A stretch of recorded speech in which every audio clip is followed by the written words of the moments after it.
Teotihuacan, the ancient Mexican metropolis whose builders remain unknown.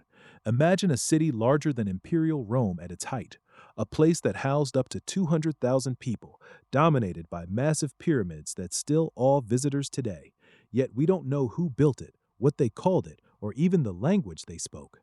This is Teotihuacan, the enigmatic giant of ancient Mexico. Nestled in a valley about 30 miles northeast of modern Mexico City, Teotihuacan emerged around 100 BCE or earlier, possibly drawing refugees from volcanic disasters elsewhere in the region. By its peak, between roughly 100 and 650 CE, it had become one of the largest and most influential cities in the ancient Americas, and one of the biggest urban centers anywhere on Earth at the time. Walking its streets today, the scale is breathtaking.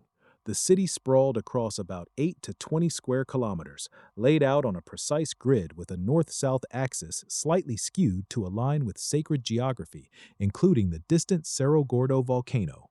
At its heart runs the Avenue of the Dead, a broad 1.5-mile-long causeway about 130 feet wide, lined with temples, platforms, and elite compounds. The Aztecs, who encountered these ruins centuries later in the 1400s, named it Teotihuacan, the place where the gods were created, or City of the Gods, believing only divine beings could have built such wonders. Dominating the landscape are the pyramids. The Pyramid of the Sun, one of the largest in the world, rises about 216 feet, around 66 meters, with a base roughly 720 by 760 feet, 220 by 230 meters. Built in massive construction phases around 200 CE, it contains over 1 million cubic yards of material.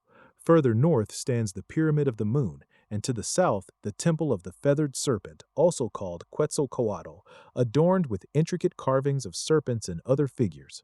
Tunnels and chambers beneath these structures, including a recently explored one under the Feathered Serpent Pyramid, filled with ritual offerings like carved figures, obsidian, and even liquid mercury traces, hint at deep cosmological beliefs tying the city to the underworld, water, and creation. Teotihuacan was no chaotic sprawl. It featured thousands of single-story apartment compounds, standardized residential units housing multiple families, often 60 to 100 people each. These multi-ethnic neighborhoods reflected a diverse population, possibly including migrants from Maya, Zapotec, Mixtec, and other regions. The city thrived on trade, especially obsidian tools and goods that reached far across Mesoamerica.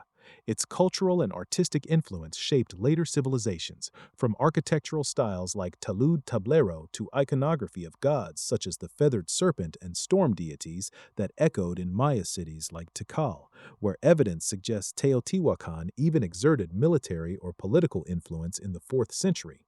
Yet for all its grandeur, Teotihuacan remains profoundly mysterious. No royal tombs of individual kings have been found, and there are no clear deciphered texts naming rulers or recording history in the way Maya stelae do. Governance may have been corporate or collective, perhaps through councils of elite families or neighborhood representatives rather than a single dynasty. Art often avoided personal glorification, emphasizing communal or divine themes instead. Recent studies even suggest possible early forms of symbolic notation linked to Uto-Aztecan language roots.